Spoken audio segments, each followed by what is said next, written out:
Bismillahirrahmanirrahim. Assalamualaikum warahmatullahi wabarakatuh. Salam sejahtera untuk kita semuanya. Om Swastiastu, Shalom, Namo Buddhaya, Salam Kebajikan. Rahayu, selamat malam Bapak dan Ibu.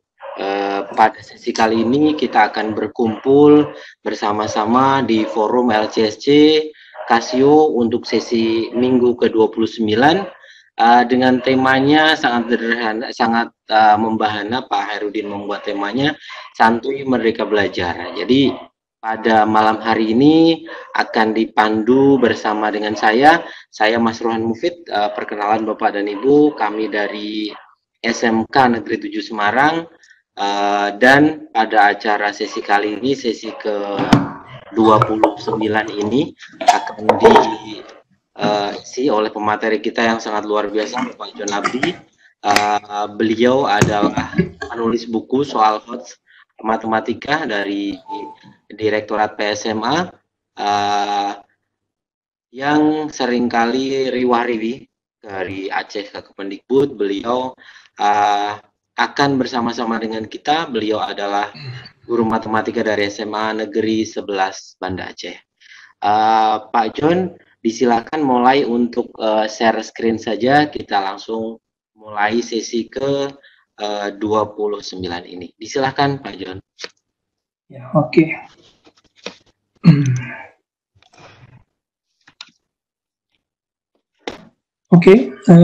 Jadi terima kasih Pak Mufid atas kesempatannya, atas waktunya yang diberikan kepada saya. Kebetulan kita beberapa waktu yang lalu di Direktorat SMA sekarang namanya, kalau dulu namanya Direktorat Pembinaan SMA, sekarang berganti nama menjadi Direktorat SMA, mencoba menyusun naskah-naskah yang berhubungan dengan Merdeka Belajar. Jadi sesuai dengan tema kita Santuy Belajar, Santuy Merdeka Belajar.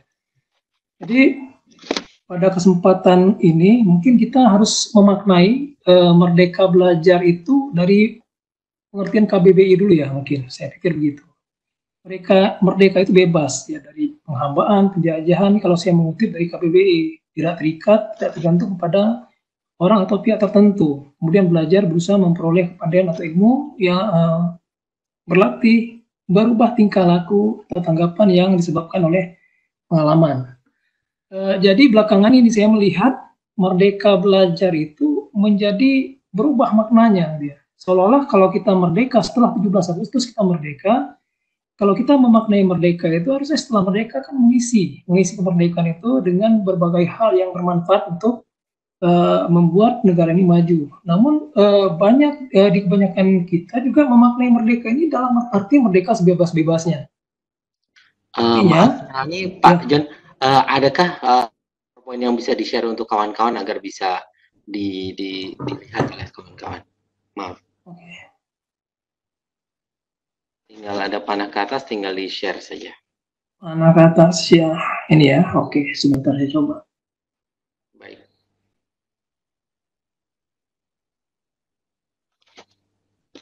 Siap.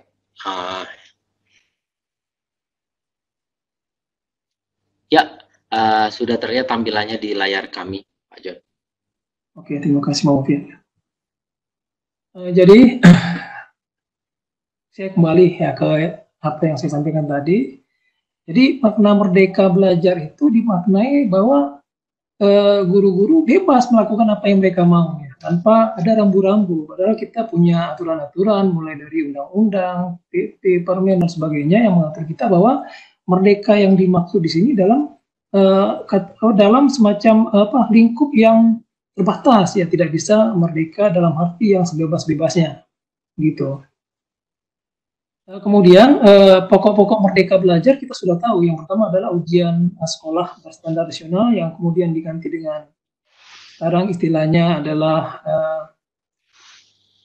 ke depan ya ada assessment atau ujian namanya, kemudian ujian nasional. Nanti bukan berarti ujian nasional ini selesai ujian nasional tahun depan berarti tidak ada apa-apa lagi. Sebenarnya tidak seperti itu. Ada hal yang mungkin kita lupakan. Ada yang namanya AKM, assessment kompetensi minimal. Ini adalah pengganti ujian nasional yang sebenarnya itu lebih berat daripada ujian nasional. Kemudian ada rencana pelaksanaan pembelajaran. Ya, ini yang mungkin kita bedah kemarin ketika kita di kegiatan Direktorat Pembinaan SMA yang mungkin juga banyak hal-hal yang menjadi polemik di antara kita karena sebagian dari kita tidak mencoba melepas apa yang selama ini menjadi hal yang sudah terbiasa, yang sudah menjadi biasa pada diri kita, sehingga ketika ada hal yang kita diberi kebebasan, seolah-olah ini bebas dalam makna yang sebebas-bebasnya tanpa ada ikatan apapun. Ini yang mungkin perlu kita batasi ya, kita garis bawahi. Jadi merdeka belajar arti bukan merdeka dalam arti yang sebebas-bebasnya, begitu. Kemudian ada juga tentang yang menarik ini adalah yang tentang peraturan penerimaan siswa baru yang lebih fleksibel sekarang ini. Kalau dulu mungkin persentasenya sangat kecil, bahkan dalam satu pernah ada satu kejadian di satu daerah itu tidak ada sekolah di kecamatan itu, sehingga siswanya kebingungan harus sekolah di mana. Ya. Dengan aturan yang dibuat oleh Mas Menteri yang baru, ini tentu akan menjadi kebijakan yang dapat membuat pendidikan kita akan tercerahkan lebih baik. Jadi saya rasa itu yang mungkin menjadi gambaran-gambaran tentang apa yang mungkin bisa kita lakukan, apa yang menjadi kebijakan-kebijakan ke depan. Kemudian baru-baru ini juga kita guru-guru ada semacam sosialisasi tentang AKM. AKM yang dilakukan guru itu ada di antara guru-guru yang merasa bahwa ketika dia diuji, dia merasa ini bukan pelajaran saya, kenapa diuji kepada saya? Ya. Yang kita tahu pasti bahwa yang namanya AKM ya, AKM ini mengukur nalar. Kemampuan nalar itu tentu menggunakan semua informasi, semua kompetensi yang dimiliki oleh siapa yang diuji. Kalau yang diuji siswa, maka siswa itu belajar semua pelajaran. Maka untuk menyelesaikan masalah itu, yang dia lakukan adalah mengumpulkan semua kompetensi yang dia miliki untuk menyelesaikan masalah itu. Jadi kemampuan bernalarnya yang diukur, bukan kemampuan mata pelajaran. Sebagai ilustrasi mungkin saya contohkan, ketika orang pergi ke pasar, ya, di pasar tidak ada pelajaran fisika, tidak ada pelajaran matematika, tidak ada pelajaran ekonomi. Namun untuk berbelanja ke pasar, ya, seorang mungkin yang baik itu akan menggunakan kompetensi yang dimiliki untuk membeli barang yang dia memang inginkan, sesuai dengan kebutuhannya, sesuai dengan keperluannya. Ya, dia tentu menggunakan semua kemampuan nalarnya untuk bisa mungkin membeli barang yang tepat untuk pilihan dia. Karena kalau dia tidak memiliki kemampuan itu, maka dia tentu akan membeli barang yang mungkin tidak dia butuhkan. Ya, jadi barang ini dia tidak butuhkan, namun dia beli karena ya mungkin dia hanya senang melihatnya, dan kemudian barang itu tidak berguna. Jadi ini yang mungkin sama-sama harus semua guru memahami. Ya, jadi saya sangat sepakat dengan kebijakan baru bahwa AKM itu diuji cobakan kepada guru, sehingga ke depan guru-guru yang akan mengajar tahu. Jadi tuntutan ke depan yang harus disiapkan kepada anak didiknya adalah seperti ini kondisinya, bahwa kita tidak bisa lagi dengan drill soal, mengajarkan soal-soal, ikut bimbingan belajar, sudah tidak cukup. Banyak hal-hal yang lain yang mungkin dia harus ajarkan kepada siswa, ya. Makanya di akhir juga ada nilai survei karakter yang dilakukan. Jadi ini sudah komplit saya rasa. Jadi ada semacam kemampuan bernalar yang diikuti oleh AKM, dan ada kemampuan yang kedua yaitu survei karakter. Yang sejauh ini kita melihat banyak pihak-pihak yang menyalahkan. Ya. Ketika ada siswa yang berlaku kurang baik, yang disalahkan siswa. Jarang sekali kita melihat dewasa ini, guru-guru melihat kenapa siswa melakukan kesalahan, kenapa siswa melakukan tindakan-tindakan. Sebagai contoh, mungkin saya ambil di sekolah saya saja lah. Saya mengajar di SMA 11 yang notabene adalah sekolah pinggiran. Sebagian siswa di sekolah itu, ketika saya mencoba mencari informasi dari mereka, kenapa mereka mungkin keinginan belajarnya rendah, agak kurang berminat belajar, sebagian mereka itu terkendala dengan kondisi kehidupan orang tua. Ya, orang tua mereka mungkin dalam hal ini punya konflik sendiri, ya akhirnya mereka jadi korban. Siswa ini tidak punya kesiapan mental dalam menghadapi masalah-masalah yang seperti tadi. Ya, jadi yang dia lakukan adalah bukan memperbaiki suasana hatinya, tapi malah memperburuk. Di rumah dia tidak mendapatkan tempat di hati orang tuanya, di sekolah juga sama. Sehingga mereka tidak tahu lari kemana. Artinya menjadilah hal-hal yang mungkin belakangan kita dengar. Ya, ada konflik antara guru dan siswa.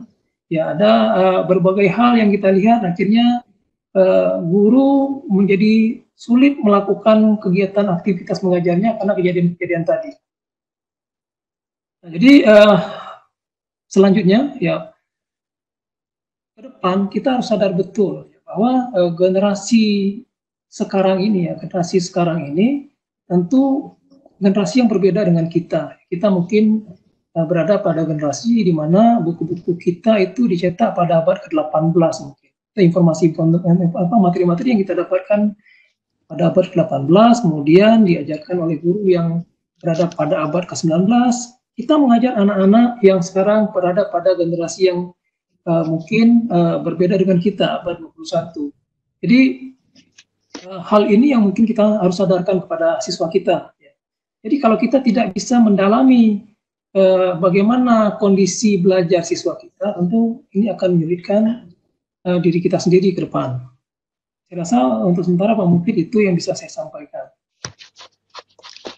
Baik, Pak John. Jadi pengantar tentang Merdeka Belajar kita untuk termin 1 kita mulai saja untuk tanya dan jawab. Bapak dan Ibu jika memang ingin bertanya tentang kaitan termin ke-1 ya Pak John ya.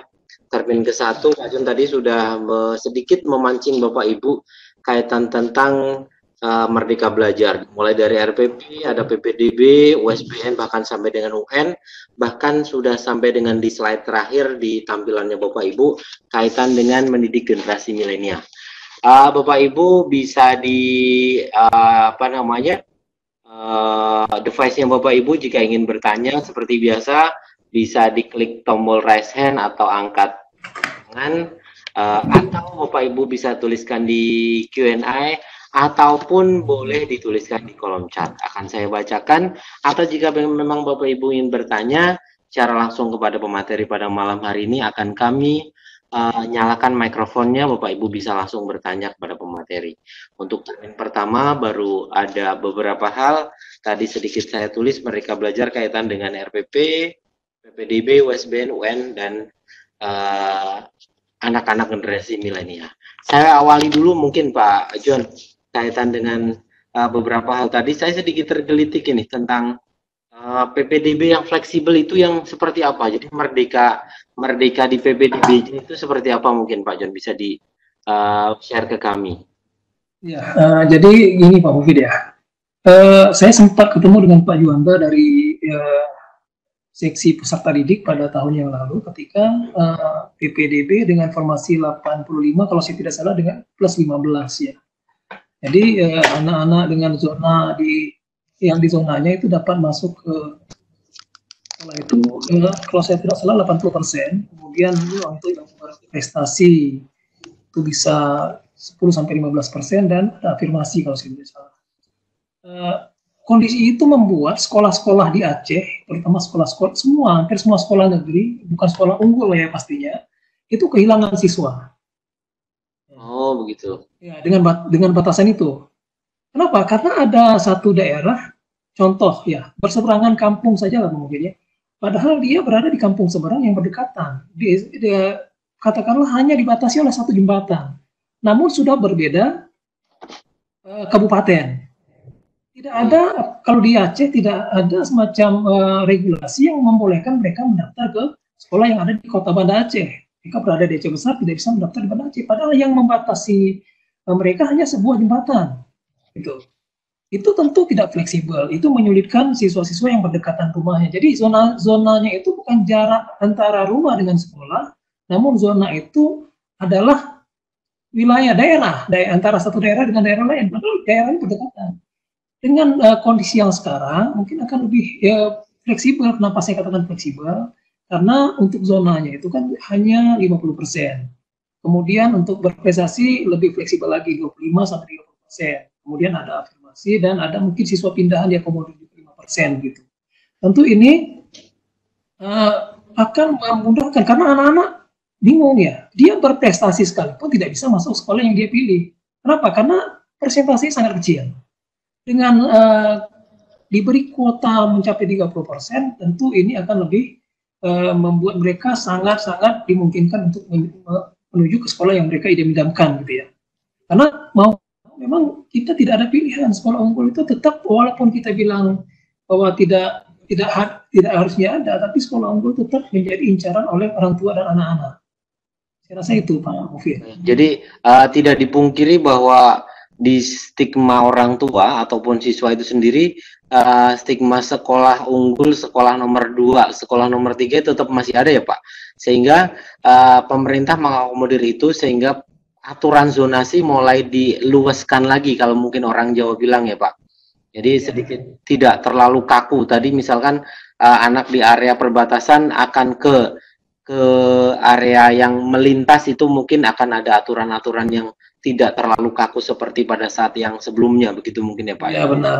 Ini melegakan, sangat melegakan, terutama kalau di Aceh. Jadi akhirnya karena pihak katakanlah ada sekolah yang di bawah Kementerian Agama, mereka kan tidak mengikuti zonasi.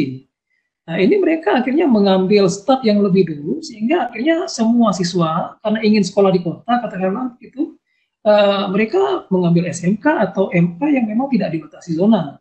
Akhirnya sekolah-sekolah yang ada di pinggiran atau sekolah-sekolah umum negeri itu kehilangan siswa. Ya ini banyak akibatnya, banyak dampaknya baik kepada siswa itu sendiri maupun kepada guru. Gitu. Jadi guru-guru juga berdampak pada sertifikasi karena jumlah siswa mereka tidak mencukupi begitu. Ada bahkan di satu sekolah yang saya tinggalkan dulu saya mengajar di Loknoy pada tahun yang lalu. Ini saya sudah tahun kedua di Banda Aceh. Di sekolah saya yang dulu itu satu angkatan itu untuk setiap angkatan ada 14 rombel. Jadi rencananya tahun 2019 akan dikurangi jadi hanya 10 rombel.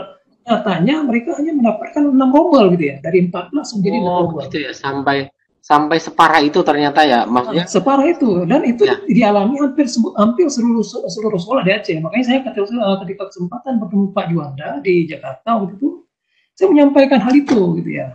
Nah, mungkin ini banyak keluhan-keluhan dari teman-teman, akhirnya kebijakan ini muncul ya. Alhamdulillah Pak Mas Menteri mendengarkan kita. Baik. Terima kasih atas penjelasannya. Jadi saya masih tergelitik sekali karena untuk zonasi sendiri kami kebetulan dari SMK kan belum pernah merasakan zonasi Pak. Jadi ya, benar. SMK kan memang tidak ada zonasi. Baik, nanti kita coba ulik lagi Pak John. Kebetulan ada yang sudah resen, disilakan kepada Ibu Febri Fani kalau ingin menanyakan secara langsung kepada pemateri pada malam hari ini. Silakan Ibu Febri. Terima kasih Pak Mufid. Selamat malam Pak John. Ya, selamat malam. Menarik sekali itu materinya. Merdeka Belajar ya Pak ya. Jadi tadi saya mendengar ada AKM itu asesmen kompetensi minimum. Yeah. Dan ini kan guru juga melakukan AKM gitu ya Pak ya. Itu tujuannya itu buat guru kalau saya lihat itu kan untuk melihat nanti ke depannya bahwa kemampuan yang akan diuji pada peserta didik itu adalah literasi, numerasi, dan studi karakter. Yeah. Selain dari itu, apa tujuan dari AKM itu dilaksanakan kepada guru, Pak? Oke, terima kasih Bu Febri. Jadi AKM itu sendiri sebenarnya tidak memang mengukur kemampuan peserta didik, Bu Febri. Di jenjang kalau di SD itu kalau saya tidak salah kelas 4 SD, kemudian di kelas 8 SMP dan kelas 11 SMA. Nah, jadi tujuan AKM itu saya sempat bicara juga dengan Pak Denny Hadiana ketika berada di Puspendik, sekarang sudah berganti nama. Salah satunya adalah untuk melihat, memetakan sekolah di satu daerah, ya, sehingga pemerintah tahu ya apa yang harus diberikan kepada sekolah itu, apa treatment yang harus diberikan kepada sekolah. Jadi intinya bukan ke siswa. Kalau UN kan mengukur kemampuan siswa ke siswa, tapi kalau AKM ini lebih kepada satuan pendidikannya yang dilihat gitu ya, daerahnya yang dilihat. Nah, ya ini nanti ketika ada masalah maka akan ada treatment untuk mereka, lebih kepada seperti itu. Jadi di sini di slide yang saya bagikan, AKM digunakan untuk memetakan sekolah-sekolah dan daerah-daerah berdasarkan kompetensi minimalnya. Jadi begitu kira-kira Bu Febri. Jadi artinya ujian AKM yang dilaksanakan guru itu berpengaruh nanti terhadap tindakan apa yang diberikan pemerintah terhadap sekolah begitu, Pak? Iya, nah, tindakan apa? Ya bantuan lah, kalau istilah sekarang kan kalau saya lebih sepakat bantuan yang bisa diberikan kepada sekolah, apa yang kira-kira bisa dibantu gitu ya. Apakah gurunya dilatih atau apa, ya kebijakan-kebijakan yang dilakukan pemerintah untuk bagaimana kompetensi siswa di satuan pendidikan ini tahun ke tahunnya meningkat. Makanya dilaksanakan di kelas 11 supaya treatment yang dilakukan itu tidak terlambat. Kalau dilaksanakan di kelas 12 mereka sudah berangkat, sudah melanjutkan perguruan tinggi atau ke dunia kerja. Tapi ketika dilakukan di kelas 11, ya terjadi tahu kita masalahnya apa. Maka treatmentnya lebih awal dilakukan sehingga kebutuhan mereka sebelum mereka selesai pendidikan di SMA, mereka dapat membawanya ke perguruan tinggi. Begitu. Oh begitu. Ya, terima kasih jawabannya Pak John. Kembali ke Pak Mufia.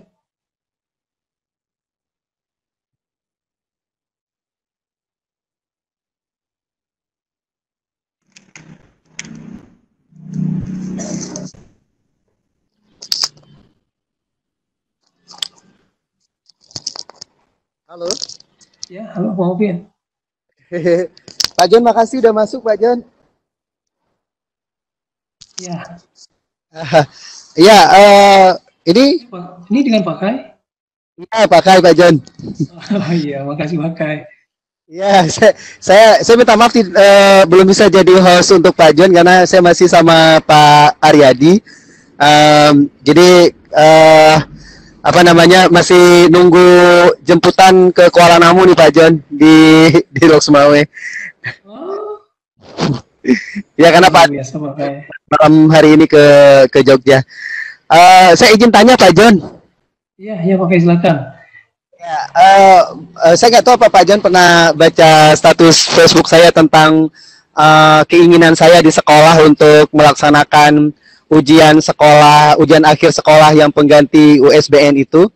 Jadi rencananya kan saya mengintegrasikan beberapa bidang studi, misalnya matematika dengan prakarya seni budaya, mengangkat budaya Aceh, kemudian kita melihat nilai matematisnya. Nah, di satu sisi saya pikir saya tidak salah karena memang untuk ujian praktek mungkin sudah terpenuhi. Tapi di sisi lain ternyata dinas mengharuskan kami juga melaksanakan ujian tulis gitu. Nah, pertanyaannya apakah memang harus ujian tulis atau cukup dengan ujian praktek seperti itu untuk menentukan kelulusan anak-anak? Karena rencananya juga sebenarnya apa yang dilakukan oleh anak-anak itu juga akan kita coba kemas dalam bentuk karya tulis dan kemudian kita coba presentasikan seperti sidang akhir di kampus-kampus. Nah, kalau kita laksanakan seperti itu tanpa ujian tulis, bagaimana pendapat Pak John? Iya, saya nggak bisa berpendapat sebenarnya Pak Kai, karena yang ditanya lebih tahu daripada yang bertanya. Bertanya lebih tahu daripada yang ditanya. Jadi Pak Kai, sebenarnya kalau kita cermat yang membaca apa yang kalau saya tidak salah yang di edaran ya Pak ya. Iya, edaran itu ada titik koma. Jadi kalau saya tidak salah titik koma itu bermakna tidak kan beredar belakangan. Saya tidak bisa menyebutkan daerah mana, provinsi mana, namun kami di direktorat menghimpun beberapa slide yang disebarkan oleh beberapa provinsi yang mencoba mengelola USBN ya, semacam US lah ya, ujian sekolah. Namun mereka mewajibkan ketiga-tiga yang seperti Pak Kai sampaikan tadi. Tiga-tiga. Jadi ada portofolio, ada ujian tulis, ada penugasan. Gitu. Jadi yang benar yang mana ya? Yang benar kalau yang Pak Kai bilang tadi untuk pelajaran apa ya Pak? Pelajaran prakarya dan sebagainya Pak ya. Itu kan bisa bentuknya bisa praktik ya Pak. Jadi sebenarnya yang Pak Kai lakukan itu sudah tepat karena kita tentu ketika kita ingin mengukur sesuatu dengan ukuran yang sesuai, ya kita ingin menguji kemampuan siswa dalam keterampilan siswa, tentu ujian praktik tepatnya, bukan ujian tulis. Ya, jadi ciri khas dari setiap pelajaran kan berbeda. Kalau matematika kita menguji ujian praktik ya tidak tepat karena memang matematika bukan ciri khas praktik. Namun prakarya mungkin biologi, fisika, dan beberapa pelajaran lain seperti JOK, ciri khasnya praktik. Maka lebih tepat praktik. Jadi tidak wajib ke ujian tulis. Jadi kalau ditanya yang mana yang benar, ya sebenarnya yang namanya ujian sekolah itu karena kita juga di sekolah sudah merdeka, dinas tidak bisa memberikan semacam penekanan kepada sekolah harus mengikuti kebijakan dinas, walaupun memang tujuan mereka baik ya membuat patron. Namun saya lebih sepakat dengan apa yang pakai lakukan karena sasaran yang diperoleh oleh sekolah ya itu lebih tepat karena yang tahu anaknya harus diukur apa ya sekolah. Ya, jangan sampai nanti untuk mengukur panas demam pakai meteran ya tentu tidak tepat walaupun sama-sama alat ukur tapi yang diukurnya salah. Saya rasa begitu. Namun Pak Kai yang mungkin perlu kita sikapi bersama juga, kita harus memastikan ya penilaian itu kan harus direncanakan. Ya penilaian harus direncanakan. Jangan terjadi rencana itu munculnya dadakan. Ketika kita pikir ini bagus sepertinya kalau dites, kita munculkan tes itu dadakan tanpa ada perencanaan di awal semester terlebih dahulu. Ini mungkin juga tidak tepat. Seperti penilaian portofolio. Ujuk-ujuk karena di pemerintah di provinsi dinas pendidikan provinsi menginginkan ada penilaian portofolio, maka dimunculkanlah ujian itu dadakan. Ya ini tentu tidak tepat. Saya rasa demikian Pak Kai. Saya ingin tanya yang di surat edaran nomor 2019 itu pengertian koma-koma itu apakah bermakna atau memang dan? Jadi kebetulan kita baru bahas itu kemarin Pak Kai di Bogor, kita di Bogor. Makna titik koma bukan koma Pak Kai. Ya, kan ada dan atau gitu ya, titik koma. Itu tidak harus semuanya sekaligus dilakukan, tergantung itu bisa dipilih. Jadi boleh ketiga-tiganya, boleh salah satunya. Jadi yang saya pahami ketika kita mungkin bicarakan di sana seperti itu. Dan itu yang mungkin kita sampaikan ke daerah-daerah. Memang sampai saat ini Direktorat Pembinaan SMA, dalam hal ini Direktorat SMA belum melakukan kegiatan yang lebih luas karena memang ada mungkin regulasi baru yang sedang berjalan. Ya. Seperti ada beberapa hal yang berubah di kementerian. Tentu banyak program-program yang masih mandek sehingga mungkin apa yang kita sampaikan walaupun belum keluar dari ruang sidang, ternyata teman yang ada di ruang sidang sudah nge-share lagi ke kita file itu. Ini yang mungkin agak disayangkan ya karena kemauan rela berbagi kelas memberinya terlalu tinggi, ya, akhirnya semua yang masih draft itu di-share juga. Akhirnya kalau ada kesalahan-kesalahan sebelum itu bisa kita perbaiki sudah beredar. Demikian Pak Kai. Oke Pak, terima kasih banyak clear Pak, makasih banyak penjelasannya. Lanjut Pak.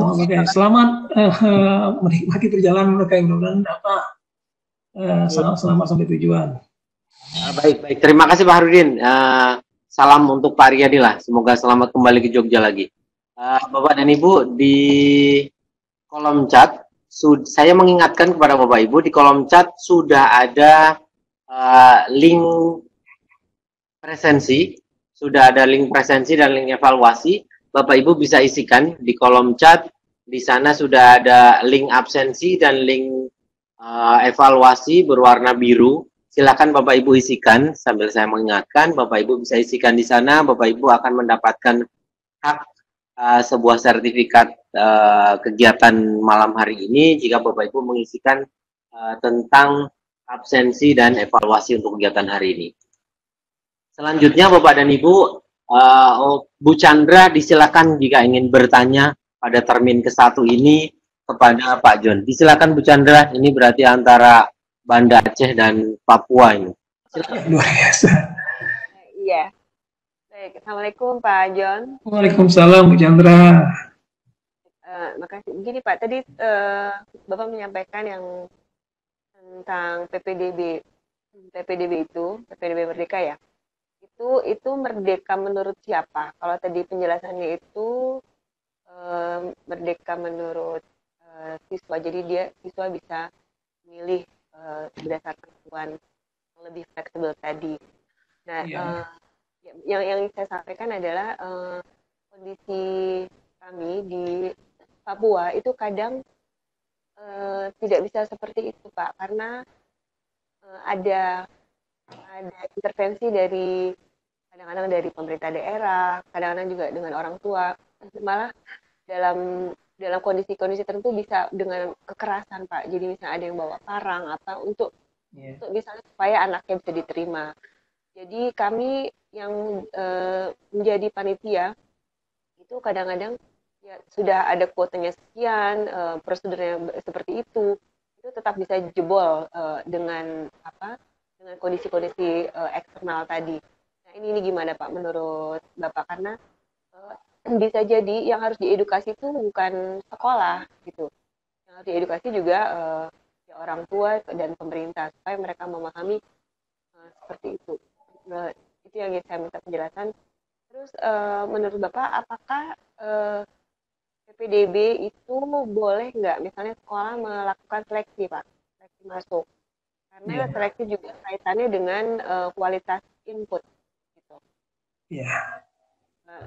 Dari situ saya karena saya melihat sekolah-sekolah swasta itu kayak tidak tersentuh dengan peraturan ini gitu. Ini kadang-kadang beberapa bulan sebelumnya mereka sudah rekrutmen di SMA Taruna Nusantara misalnya, itu dari sekarang sudah rekrutmen. Jadi mereka memilih siswa-siswa terbaik seperti itu. Nah, mungkin itu dulu Pak yang saya tanyakan dalam konteks. Oke, boleh Bu Chandra, saya boleh tahu Bu Chandra dari SMA berapa ya? SMA Negeri 1 Fakfak Papua Barat. Papua Barat. Oke, Bu Chandra, kebetulan saya punya teman beberapa orang di Papua, salah satunya mungkin Bu Chandra. Namanya dulunya SMA 2 Jayapura, sekarang sudah menjadi pengawas beliau. Oh, enggak kenal Pak. Nggak kenal ya, kebetulan teman kita sama-sama di Direktorat Pembinaan SMA waktu dulu. Jadi saya walaupun memang tidak pernah ke Papua, namun saya sering mendapatkan informasi yang seperti Ibu Chandra sampaikan, bahwa kondisi di Papua ya seperti itu. Jadi jangankan untuk apa ya, mungkin salah satunya ketika siswa tidak diterima di satu sekolah, maka orang tuanya mungkin mengambil kebijakan-kebijakan pribadi yang bisa berakibat buruk bagi sekolah atau pihak sekolah dia. Nah, jadi memang saya rasa ya tidak di setiap daerah kita bisa mungkin mengambil kebijakan yang sama ya, seperti di Aceh mungkin tidak seperti di Papua karena beda daerah, tentu beda karakter orangnya, beda juga perlakuan yang bisa kita lakukan gitu. Kemudian apakah dibenarkan kalau dalam kondisi terdesak, terjepit seperti itu ya terpaksa Bu Chandra. Jadi karena apapun cerita ya kita juga melihat kondisi kearifan lokalnya gitu ya. Jangan sampai ya nyawa kita terancam hanya gara-gara ada seorang siswa yang sebenarnya tidak bisa masuk, harus masuk ya. Saya rasa demikian Bu Chandra. Kalau di Aceh ya seperti hal-hal seperti itu mungkin tidak ada, ya, mungkin di banyak daerah juga tidak ada. Kemudian untuk yang kedua tentang ada tidak tes yang bisa dilakukan? Kalau kita cermati tentang aturan tentang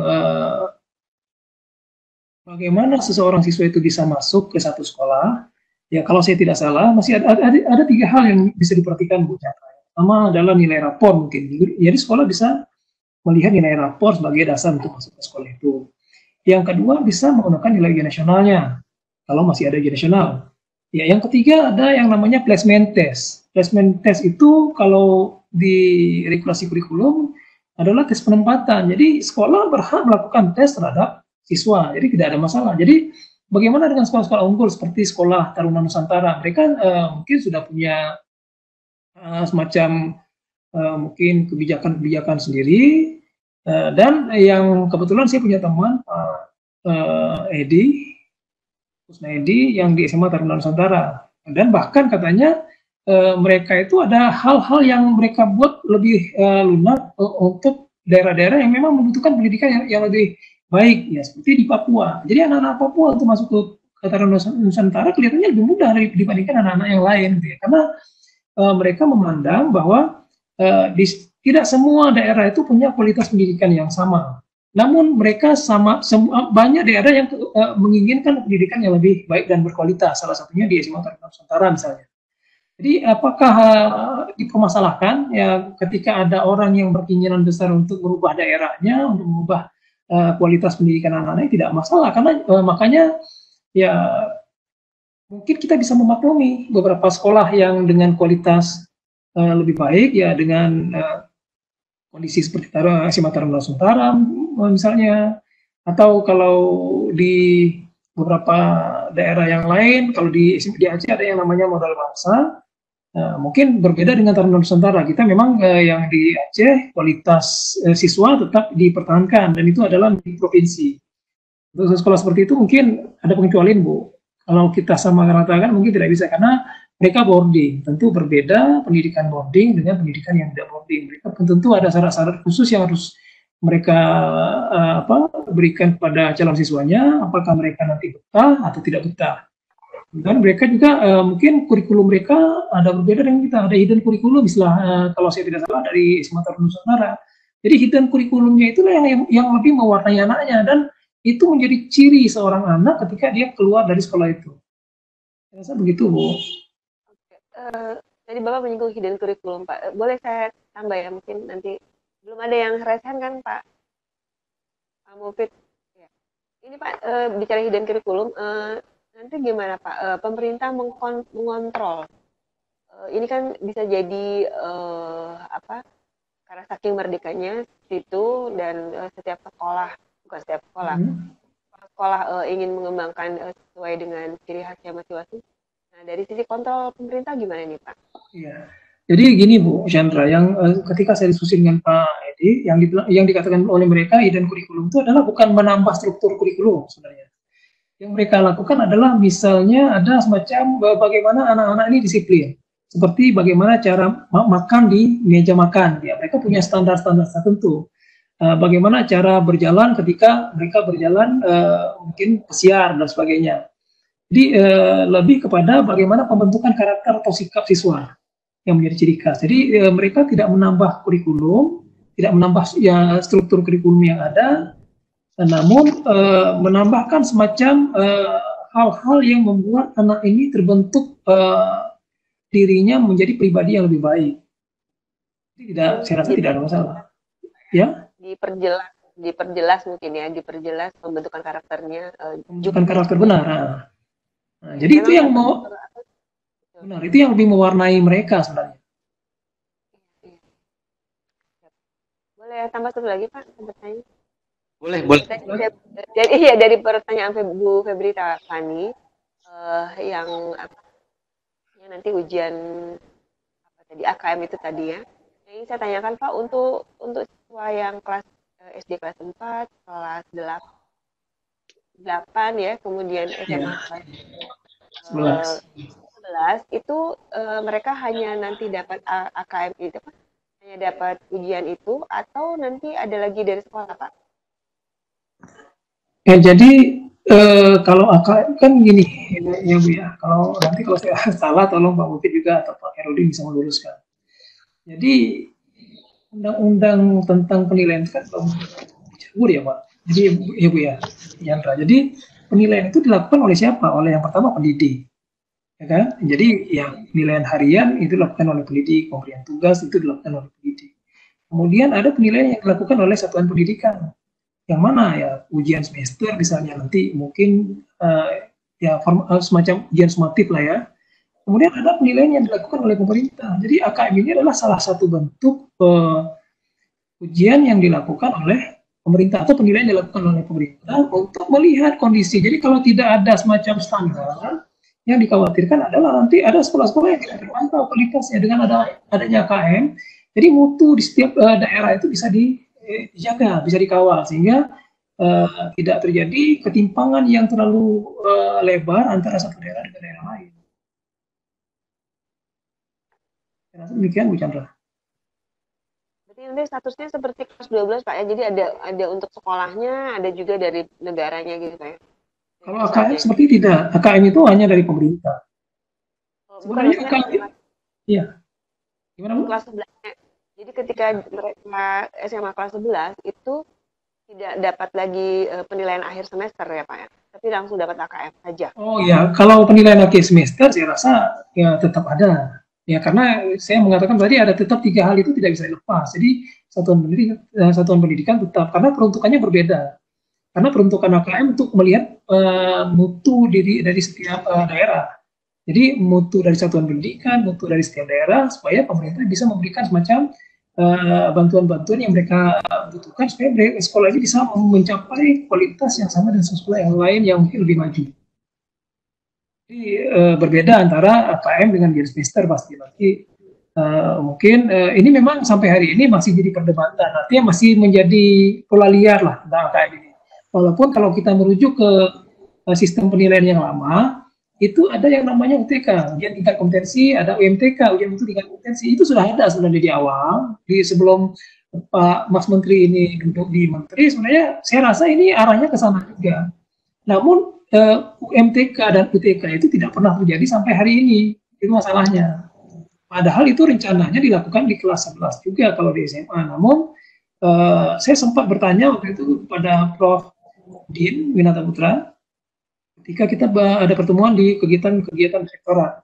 Jadi beliau katakan bahwa jalankan saja dulu apa yang bisa berjalan gitu ya. Jadi kalau memang belum bisa dijalankan ya kita tunggu saja gitu. Jadi saya tidak bisa bertanya lebih dalam waktu itu, sehingga mungkin ini semacam merefresh, mengingatkan kembali bahwa sebenarnya UTK atau MTK itu saya rasa adalah representasi dari AKM.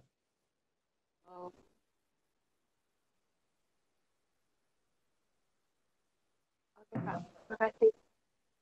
Iya, silakan terima kasih Pak John. Iya, baik, terima kasih Bu Chandra atas pertanyaannya, dan Pak John terima kasih juga atas jawabannya. Bapak dan Ibu, sebetulnya masih menarik, saya juga pengen masih ada beberapa yang tersirat di kepala saya Pak John. Tapi tadi saya lihat masih ada PPT beberapa slide. Kita ke termin kedua dulu saja Pak John. Iya. Oke. Sebenarnya ya. Materi kedua saja, nanti kita coba sharing lagi, kita coba berdiskusi lagi. Silakan Pak John. Oke, terima kasih Pak Mungkin. Jadi saya tadi sempat mengatakan bahwa guru-guru, siswa maupun siapa saja lah yang ada di negeri Nusantara kita ini, mereka punya minat baca yang tinggi, tapi kualitas bacaan mereka rendah. Jadi kemampuan mereka menalar bacaan rendah, sehingga apapun yang mereka dapat, ya kalau memang merasa ini dianggap penting untuk di-share atau tidak penting, mereka share, sehingga akhirnya itu menjadi ladang hoax. Ya, ini yang membuat bangsa ini tidak banyak bergerak, karena ketika kita sibuk dengan hoax, maka kita sebenarnya tidak melakukan apapun, karena kita melakukan mungkin disibukkan dengan hal-hal yang tidak mendidik sebenarnya. Nah, jadi anak-anak kita juga perlu diasah keterampilannya bagaimana cara menalar apa yang mereka baca, bagaimana cara mengambil sikap ketika membaca sesuatu, bagaimana cara memilih bahan bacaan, sehingga apa yang mereka baca ya adalah apa-apa yang bermanfaat saja. Jadi apalagi sekarang kita tahu bahwa media-media itu sudah sangat banyak, media online, kemudian ada untuk chatting, Facebook dan sebagainya, itu juga menjadi ladang untuk berkembang biaknya virus hoax yang bisa meresahkan kehidupan bangsa kita sebenarnya. Namun ini mungkin terlepas dari apa yang terjadi di sekolah. Guru-guru tidak merasa ini mungkin hal biasa. Bahkan guru-guru ikut mengirimkan kalau ada berita yang tidak jelas juga dikirimkan.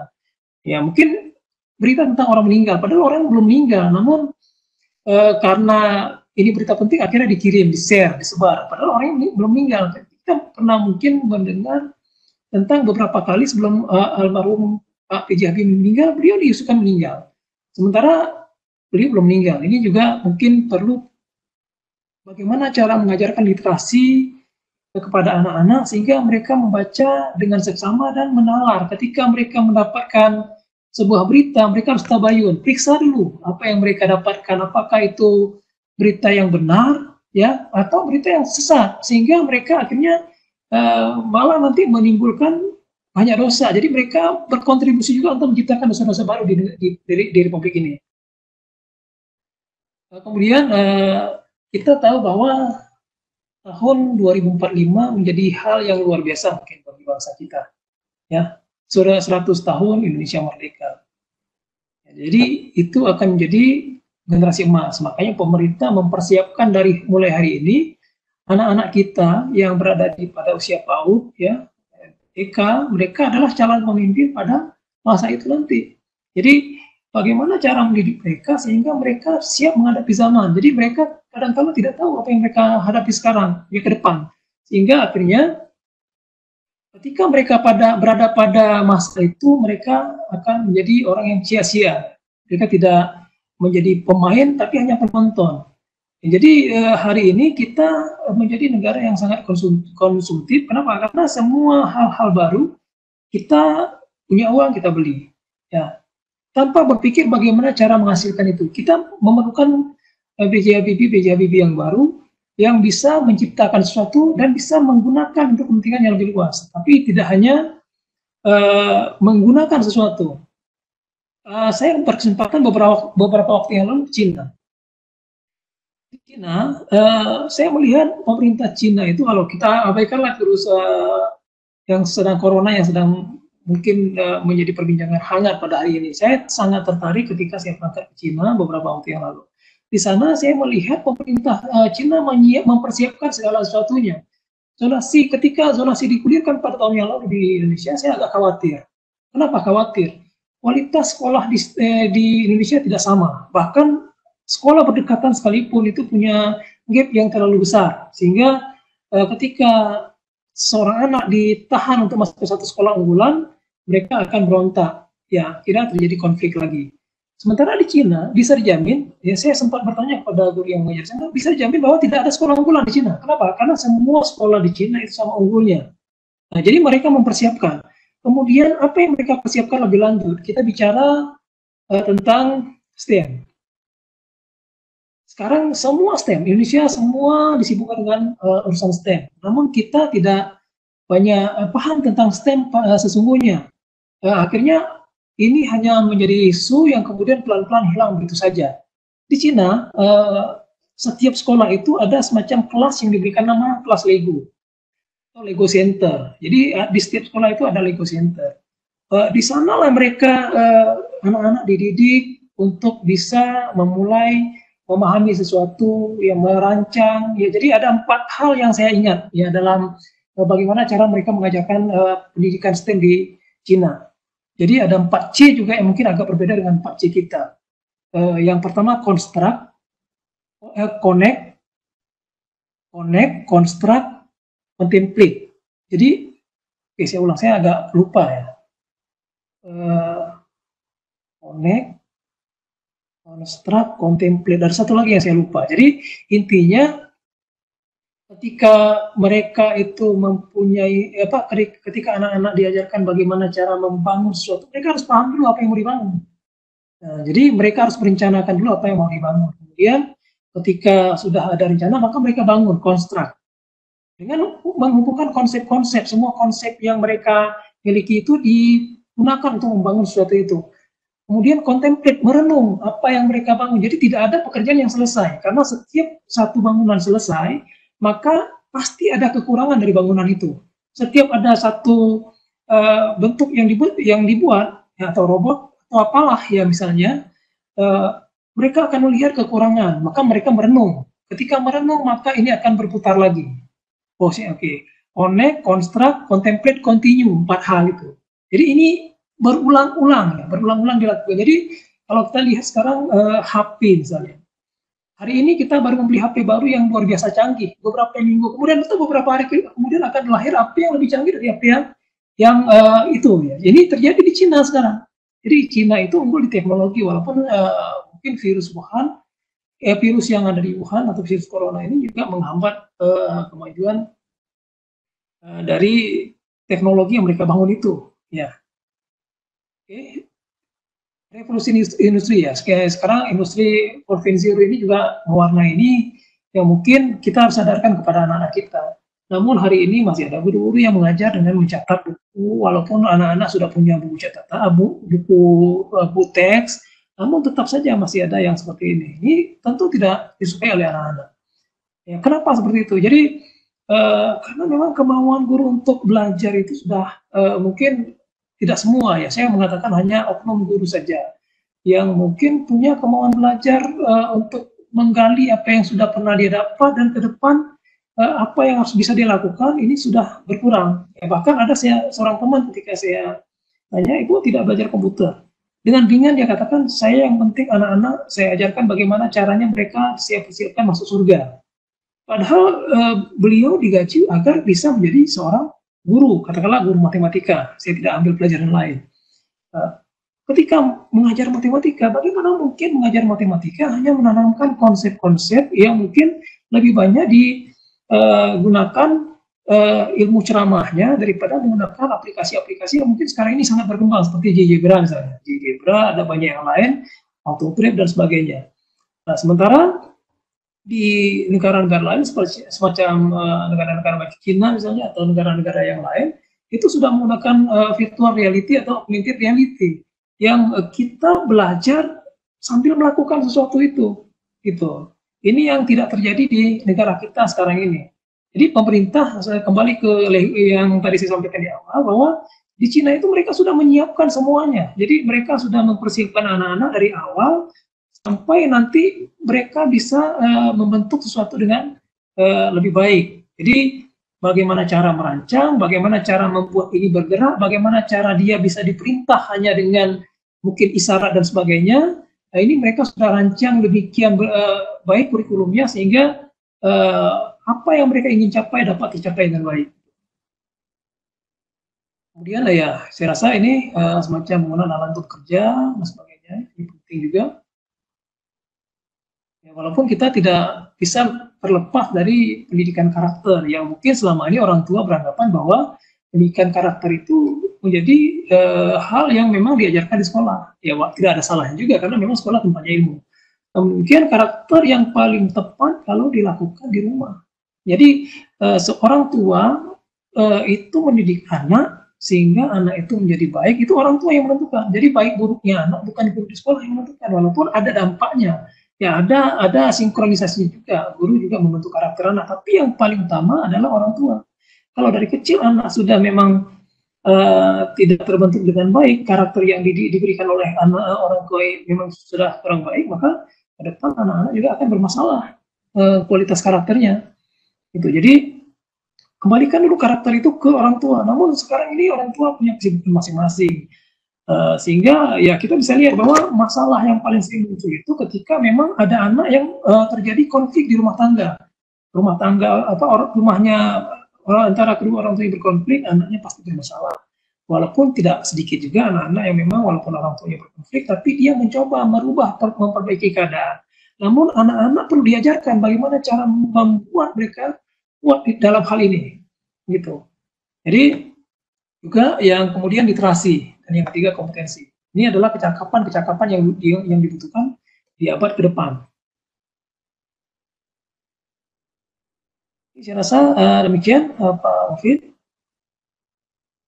Seperti horse juga saya rasa ini penting. Ya, jadi untuk yang termin kedua, sambil menunggu mungkin di di kolom chat saya lihat belum ada yang bertanya ataupun raise hand.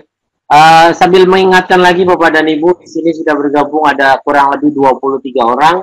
Bapak Ibu di kolom chat sudah ada link dari panitia kaitan dengan kaitan dengan presensi dan evaluasi. Jika Bapak Ibu isikan, maka Bapak Ibu akan mendapatkan sertifikat untuk sesi ke-29 ini. Jadi silakan Bapak Ibu isikan evaluasi dan presensinya. Baik Pak John. Banyak sekali tadi untuk termin kedua yang ingin saya tanyakan. Semoga apa yang menjadi unek-unek ya, apa yang ada terlintas di kepala saya ini bisa tercerahkan. Jadi yang awal tadi banget, literasi rendah ladang hoax berarti tadi ya Pak. Itu saya setuju sekali. Karena hampir semua orang di kita, saya sendiri, bukan hanya orang di sekitar lah. Saya sendiri seringkali melihat sebuah berita itu hanya headline-nya saja, hanya sebuah judulnya saja sudah kita simpulkan, sehingga orang akan menyimpulkan masing-masing. Padahal dari kalimat berita itu selalu diambil bahasa yang apa ya? Bahasa bahasa yang belum tentu apa yang dinarasikan di bawahnya mencerminkan judul. Sekarang kan seringnya seperti itu. Yang penting bombastis saja orang. Iya, benar. Nah, masing-masing orang dengan asumsi masing-masing, tidak baca secara keseluruhan tentang apa yang dinarasikan, cukup judul saja, tiba-tiba oh ternyata begini. Apalagi seringkali judul disertai gambar. Udah itu pokoknya kayaknya itu apa, sebuah makanan yang sangat renyah banget untuk digoreng dan digoreng dan dikonsumsi untuk publik, biasanya menjadi seperti itu. Jadi saya sangat setuju kalau di sisi itu mungkin saya tidak ada yang saya singgung. Untuk yang tadi Pak John, kaitan dengan Indonesia Emas, tentang generasi emas, kita dapat bonus demografi. Bonus demografi kita kan ternyata luar biasa sekali. Produktif 35-44 tahun kita bisa punya 45%, hampir separuh orang Indonesia nanti usia produktif di tahun itu. Tetapi itu bisa jadi bumerang juga untuk kita sebenarnya kan Pak Jun ya? Benar Pak. Itu bisa menjadi bumerang untuk negara kita sendiri, bahwa jika kita tidak siapkan secara benar, justru kita menjadi penonton di negara sendiri. Mungkin itu ya Pak John? Benar. Bayangkan kalau ya betul. Kalau mereka di usia yang produktif, mereka tidak produktif, mereka akan menjadi bukan negara akhirnya.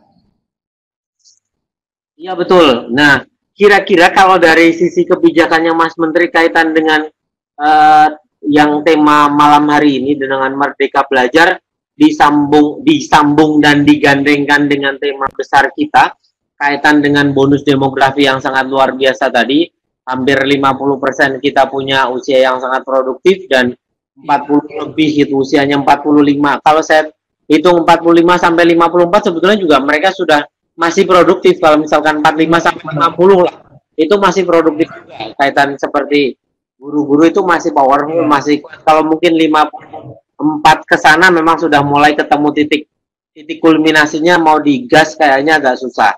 Nah, dari sisi kebijakannya Mas Menteri, kira-kira yang tadi mengarah ke arah 2045 itu berarti awalannya memang dari Merdeka Belajar ini ya Pak ya? Iya, saya rasa Merdeka Belajar yang mungkin pola kebijakan yang dilakukan Mas Menteri yang dari 4 hal itu, saya rasa akan menggiring anak-anak kita terbiasa ke depan ketika sekarang katakanlah mereka usianya mungkin usia 5 tahun ya misalnya. Jadi pada tahun 2045 mungkin mereka berusia sekitar 30-an tahun. Nah, jadi ketika mereka pada usia sekarang itu sudah mulai dibekali dengan hal yang mungkin sifatnya menjadi modal mereka pada masa yang akan datang, tentu ketika pada masa itu mereka sudah menjadi orang-orang yang siap untuk menghadapi masa itu. Rasa demikian Bang Oki. Tapi kalau kita tidak mempersiapkan ya mereka akan jadi beban kita akhirnya. Ya, apalagi kunci utamanya memang di pendidikan ya Pak ya. Apapun muaranya tetap pendidikan, betul ya Pak ya? Benar. Jadi karena muaranya pendidikan, mau tidak mau berarti menyongsong di bonus demografi yang diperkirakan kita punya generasi emasnya kita di tahun emas Indonesia, nanti berarti kita benar-benar ikut mensukseskan dengan misalkan tadi. Di kami memang banyak polemik Pak John, di sekolah kami lah, terutama di SMK. Kalau di SMA mungkin kami melihatnya sedikit homogen, sedikit lah. Kalau di SMK itu kan heterogen banget Pak. Dari segi pelajaran saja, kalau di SMA kan MGMP-nya mungkin saya guru matematika. Karena guru matematika, saya sedikit ada kemiripan dengan teman-teman guru SMA. Karena kita tergabung di kelompok normatif adaptif. Kita isinya sama seperti mapel-mapel yang ada di SMA. Tapi begitu masuk ke ranah produktif, guru-guru produktif di sana, jumlah mapelnya di sekolah kami saja, sekolah kami itu punya 8 kompetensi keahlian. 8 kompetensi keahlian, jumlah mapel di produktif itu lebih dari 59 sampai 60 mapel, Pak. Jadi kami itu heterogennya sangat tinggi dengan tanda petik maaf, sekolah kami itu sekolah tua, Pak. Sekolah kami sekolah tua yang tahun depan saja 2021 sekolah kami sudah 50 tahun. Bisa Bapak bayangkan dengan posisi sekolah tua seperti itu, maka guru-gurunya pun pasti guru tua. Iya. Mayoritas lah. Dengan NIP kurang lebih di angka 1960 sampai 63. 64 itu mayoritas banget. Yang mereka di zona tadi Pak, kalau bisa dikatakan mereka sudah ketemu titik comfort zone mungkin. Itu sangat sulit bagi kami terutama untuk merubah stigma bahwa Bapak Ibu kita sudah di era berbeda loh. Kita sudah di era titik yang sangat berbeda loh, bahwa yang kita ajar mungkin sudah seusia dengan, bukan lagi anak Pak, bukan lagi anaknya yang mereka, tapi sudah seusia hampir cucu mereka, hampir. Nah mereka tapi kan belum banyak, ya bukan banyak beberapa saja. Beberapa tetap nyaman dengan itunya bahwa Mas, aku bisa nih kayak gini, ya udah pokoknya gini. Nah itu tadi. Iya benar. Kami terkendala dengan hal-hal yang seperti itu. Kami sedikit benar-benar pelan banget memasukkan era-era seperti itunya. Apalagi kami punya siswa 2.500-an Pak. Iya luar biasa. Anak negeri yang harus kita, anak bangsa yang harus kita openi kalau orang Jawa bilang. Padahal kurang lebih mayoritas guru-guru di kami seperti itu. Jadi memang sebuah tantangan terutama dari kami, di kami apalagi kami di SMK, pelajaran-pelajaran seperti kami itu pelajaran yang tanda petik nomor 2. Anak-anak pokoknya misalkan saya jadi siswa, saya anak mesin, pokoknya saya nggak pintar matematika nggak apa-apa Pak, saya nggak bisa matematika nggak apa-apa, yang penting ada mobil mati bisa saya hidupkan, ada mesin rusak bisa saya. Nah stigma itu juga belum bisa kami rubah, karena begini, dengan harusnya anak STM atau anak mesin, mereka pintar mesin, analog, analisis logis berpikir matematisnya mereka harusnya kuat, harusnya. Tetapi ternyata belum sinkron dengan mapel matematikanya. Itu tantangan berat Pak John. Jadi di kami itu mungkin sedikit curhat, mungkin bukan tanya deh. Nanti saya coba bacakan Bu Dina. Bu Dina ingin bertanya secara langsung atau saya bacakan? Kalau ingin bertanya secara langsung, sebentar bisa saya nyalakan mikrofonnya. Silahkan Bu Dina, langsung saja nggak apa-apa. Oke, mau tanya Pak, ini kan di sekolah itu biasanya Bu Dina perkenalan dulu, Bu Dina dari mana? Biar Pak Iya, maaf. Nama saya Dina Pak, dari MA Al-Faruq Bondowoso. Iya, silakan Bu Dina. Ya, di sekolah itu biasanya kalau ada kelas kosong kita kan suka ngisi itu Pak. Nah, tapi dengan catatan di jam kosong itu tetap guru yang berhalangan hadir itu tetap ada tugas. Nah, kebetulan tadi pas jam terakhir jam kosong. Nah, anak-anak itu kan disuruh mengerjakan tugasnya itu masih bertanya, padahal di LKS-nya anak-anak itu ada jawabannya sebenarnya. Nah, saya bilang, loh, gurune ini bukan kamus ya, saya bilang gitu. Saya bukan kamus PKN loh ya, saya bilang gitu. Nah, budaya literasi ini bagaimana caranya menanamkan pada anak juga pada guru-guru gitu loh Pak. Soalnya terus terang saja juga tidak hanya anak, guru-gurunya pun terkadang saya sendiri pun merasa kurang literasi gitu loh. Iya. Budayakannya itu seperti apa gitu loh Pak, tips and triknya mungkin gitu. Ya. Oke, terima kasih Bu Dina. Saya mungkin bisa share pengalaman teman saya. Saya punya teman namanya Pak Cali Tamami dari Jawa Timur. Dari apa yang di Lumpur Lapindo? Surabaya ya Pak? Surabaya.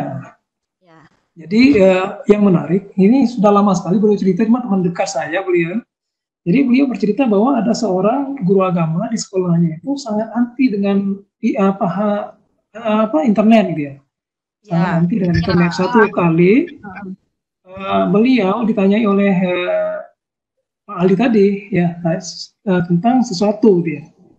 Beliau akhirnya berjanji akan menjawab, tapi dalam waktu yang mungkin makan waktu lama karena harus mencari lembaran-lembaran buku dulu. Kemudian Pak Ali waktu itu mencoba mencari di internet dan langsung menemukan, ditanyakan kepada guru agama tadi, apakah ini yang Bapak maksud? Iya katanya. Kenapa ada di sini? Ini dari internet, Pak. Jadi orang itu ketika dia butuh, maka dia mau belajar. Jadi bagaimana cara saya pikir bagaimana caranya kita mengelola atau mendrill orang supaya memang dia punya keinginan karena memang dia butuh gitu ya. Jadi kalau memang dia tidak butuh ya memang tidak akan jadi. Jadi bagaimana cara membudayakan butuh dulu. Terkait dengan yang disampaikan oleh dari Pak Mufid ya tentang guru-guru yang di sekolahnya pada umumnya juga sudah mulai beranjak tua. Saya juga di sekolah yang lama, itu sekolah yang mungkin sudah lebih 50 tahun usianya. Di sana juga sama, guru-guru saya awalnya ketika kita ajak untuk komputer agak kesulitan, ya mereka agak melepas lah tanggung jawab itu, karena memang kemauan belajarnya sudah menipis, karena tahun depan atau 2 tahun lagi kan pensiun. Saya mencoba mencontohkan tentang seorang teman juga atau ibu saya lah ya, bisa katakan ibu begitu karena beliau lah yang menjadi guru saya. Namanya Bu Fatimah Muid. Beliau adalah salah satu pengembang di Direktorat Pembinaan SMA. Ketika satu kali saya bertemu dengan beliau, saya tanya, Bu Fat, usianya berapa sekarang? Beliau balik ke saya, nanya ke saya, Pak Jan, memang saya kelihatan tua katanya. Saya malu sendiri akhirnya. Ternyata orang yang sudah seusia beliau, belakangan saya tahu usia beliau waktu itu 70 tahun. Beberapa tahun yang lalu usia beliau sudah 70 tahun. Tapi beliau semangatnya masih muda. Jadi ketika menggunakan komputer sangat mahir, membuat aplikasi-aplikasi juga sangat mahir. Jadi usia itu tidak menjadikan orang terbatas kemampuannya sebenarnya. Tapi kemauan dan kebutuhan dia lah yang membuat dia menjadi bisa atau tidak bisa. Jadi saya rasa Bu Tina, ini bagaimana cara meyakinkan mereka bahwa mereka butuh ini gitu ya, lebih ke sana seperti itu. Kalau mereka tidak butuh, mereka pasti tidak mau. Jadi mungkin kalau mereka sukanya pada bidang ini, maka munculkan hal-hal yang arahnya ke bidang itu, sehingga akhirnya mereka nanti berminat membaca, walaupun seperti kita belanja di toko. Sekarang banyak kan mungkin supermarket yang menjanjikan sesuatu yang lebih murah ya. Dia hanya menjanjikan seperti Alfamart, Indomaret, dan sebagainya lah ya. Mereka menjanjikan diskon untuk beberapa barang. Targetnya bukan barang itu terjual sebenarnya, dalam bayangan saya, pikiran saya.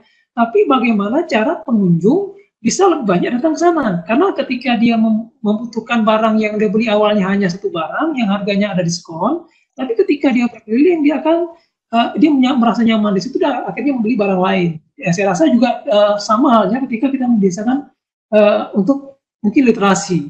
Jadi bagaimana caranya mereka nyaman dulu ya, kemudian mereka tahu bahwa mereka butuh itu, ya pelan-pelan mereka nanti akan menjadi kebutuhan mereka yang akhirnya mereka terbiasa menjadi budaya mereka. Saya rasa seperti itu, Bu Tina. Ya Pak, ini kejadian lagi di sekolah saya ya ini Pak. Kebetulan kan kita kan mengajar matematika yang notabene karena di situ madrasah. Ibaratkan kata itu kalau mapel umum itu seolah-olah tidak membawa mereka ke akhirat gitu loh. Jadi saya caranya menanamkan ke anak-anak loh. Jangan salah, ketika kamu tidak bisa bermatematika, tidak bisa belanja atau belanjaanmu itu kurang, justru kamu akan nyantol nanti tidak bisa ke surga. Saya bilang gitu akhirnya Pak. Iya. Kemudian lagi beberapa teman guru itu ketika saya aja berliterasi itu alasannya banyak gitu loh Pak. Sampai saya mikir gini, loh Bu, ada loh yang usianya 50 tahun tapi bukunya sudah banyak. Nah, dan itu justru jadi support buat saya loh. Saya lebih ini dari ibu itu, tapi kok bukunya udah banyak banget. Nah, jadi itu sebagai acuan sebenarnya buat saya gitu. Jadi bagus sebenarnya Bu ya. Iya. Akhirnya anak-anak ketika belajar mapel umum itu akhirnya mereka oh iya Berarti kita benar-benar ini ya Bu, materi satu dengan yang lainnya itu berkaitan. Oh tentu saya bilang gitu Pak. Jadi upaya-upaya untuk membudayakan literasi itu sebenarnya sudah sering saya lakukan. Cuman ya itu tadi kendalanya. Ya. Ada beberapa intinya gitu. Jangan putus asa Bu Dina, intinya kan. Karena kalau kita mengajak ke kebaikan itu memang kita butuh waktu dan memang butuh proses. Jadi yang Ibu lakukan itu sudah sangat luar biasa sebenarnya, mengajak orang untuk sesuatu yang baik itu kan sesuatu yang mungkin luar biasa. Mungkin mereka tidak menjadi itu sekarang. Seperti anak-anak saya juga sering mencontohkan ketika saya mengajar, saya kebetulan matematika juga, mengajar matematika juga Bu Dina. Jadi saya sering mencontohkan minimal ketika pembagian warisan lah. Kalau dalam Islam itu ada semacam pembagian warisan. Kalau anak tidak tahu bagaimana cara pembagian warisan, maka mungkin mereka akan terkendala. Kalau warisan itu juga matematika, gitu ya. Mungkin kita harus memberikan contoh-contoh yang konkret dan mereka berpikir ini penting. Gitu. Saya juga pernah punya siswa yang berpikir bahwa matematika itu tidak penting karena kalau mereka ingin berhitung hanya ya punya kalkulator atau punya alat bantu hitung yang lain sehingga kalau mereka hanya ingin jadi pedagang ya tidak perlu repot-repot belajar matematik sampai seruit yang sekarang gitu ya. Nah itu Pak, seperti itu rata-rata ya gitu loh. Iya. Jadi anak-anak itu akhirnya walau Bu, lo jangan gitu saya bilang. Kita kehidupan kita setiap harinya bahkan setiap detiknya itu sebenarnya bermatematika. Sementara Allah pun menciptakan dunia itu sebegitu detailnya dengan matematika. Nah, kita hanya mempelajari bagian kecilnya, saya bilang gitu. Jadi anak-anak itu, oh iya sih Bu Dina benar juga gitu loh. Akhirnya anak-anak lambat laun budaya yang tidak secara kasarnya itu tidak menghiraukan materi-materi umum sudah ini agak sedikit berkurang di tempat saya Pak. Saya juga pernah nyampaikan bahwa di negara lain bahkan ada di sekolahnya itu bahasa Indonesia dijadikan bahasa asing mereka. Nah kita yang masih baru mau belajar lah, kapan kita mau mengejar ketertinggalan itu, saya pikir gitu. Iya, benar Bu Dina. Jadi sudah bagus usaha Bu Dina sebenarnya untuk mencoba mengajak anak-anak untuk mau belajar matematika. Ya, memang harus banyak cara yang kita lakukan supaya memang matematika ini menarik. Kalau kita lihat memang kurikulum kita ini terlalu rapat materi matematikanya. Bu Dina di mana ya Bu ya? Bukan Pak, saya di Madrasah Alia swasta Pak. Oh, swasta. Iya. Jadi kadang-kadang kita juga sulit menjelaskan kepada siswa karena memang ada materi-materi yang kadang-kadang kalau matematika tingkat jenjang SMA kan sudah mengarah ke abstrak. Tentu sulit meyakinkan mereka bahwa ini penting buat mereka. Maka guru ya seperti yang Bu Dina lakukan tadi harus mengambil banyak contoh sehingga mereka merasa penting untuk mempelajari matematika. Jadi saya rasa kita tidak perlu menyampaikan bahwa ini penting, matematika penting. Tapi ketika mereka melihat bahwa yang kita ajarkan penting, ini akan lebih membuat mereka terpacu untuk belajar matematika daripada kita mengatakan matematika penting tapi sampai akhir pembelajaran kita tidak bisa menunjukkan bahwa matematika penting. Jadi yang Ibu Dina lakukan sudah sangat bagus menurut saya. Malah tiap materi itu sampai saya sebelum ngajar itu ini kaitannya dengan agama Islam apa ya sampai saya cari itu Pak. Jadi ketika saya sampaikan ke siswa itu oh ini loh Rek kaitannya dengan agama kita tuh begini. Jadi anak-anak itu oh ada ininya ya Bu, ada kaitannya loh. Semua materi pelajaran yang ada di muka bumi ini tidak mungkin tidak ada artinya, saya bilang gitu akhirnya. Jadi baru anak-anak itu sedikit agak terbuka pemikirannya begitu. Benar. Jadi kebetulan saya pernah belajar dengan Profesor Joshua dari IB. Ya, dari apa ya UPI, Profesor Joshua Sabandar. Beliau mengajarkan geometri dengan cara yang berbeda. Itu yang menjadi mungkin modal saya juga ketika saya mengajarkan kepada anak-anak geometri dalam bentuk yang lain. Jadi beliau salah satu materi yang diajarkan kepada kami ketika saya mengambil S2 yaitu tentang geometri fraktal. Ya mungkin kalau kita melihat kata beliau ke depan semua batik-batik yang ada yang dibuat oleh tangan ini akan tergantikan oleh mesin karena geometri fraktal itu kita bisa membatik dengan matematik, yang membatik dengan matematik kan bingung. Kalau Ibu mungkin browsing internet, ketik saja lah geometri fraktal, coba lihat di gambar, itu akan menarik, ada gambar-gambar yang luar biasa. Nampaknya kita memang harus menunjukkan hal-hal yang seperti itu pada anak-anak, sehingga minat mereka untuk belajar matematik jadi tinggi. Nah, ini tentu tidak sederhana, ya. Tentu kita harus mencari bahan yang sesuai dengan materi yang seperti Ibu sampaikan tadi orientasi Bu Dina ke mungkin agama, sehingga mereka juga punya alasan kenapa harus belajar matematika. Saya memang seperti itu. Oke, menarik banget Pak materinya. Makasih. Bu Dina. Baik, terima kasih Bu Dina. Masih ada sedikit lagi Bu Febri, kalau mungkin ingin bertanya lagi, silakan Bu Febri. Masih Raisen. Bu Febri, silakan. Terima kasih Pak Mufid. Pak John. Ya Bu Febri. Ini ada beberapa hal yang ingin saya tanyakan. Yang pertama itu menyangkut tentang AKM tadi juga Pak John. Masih penasaran saya.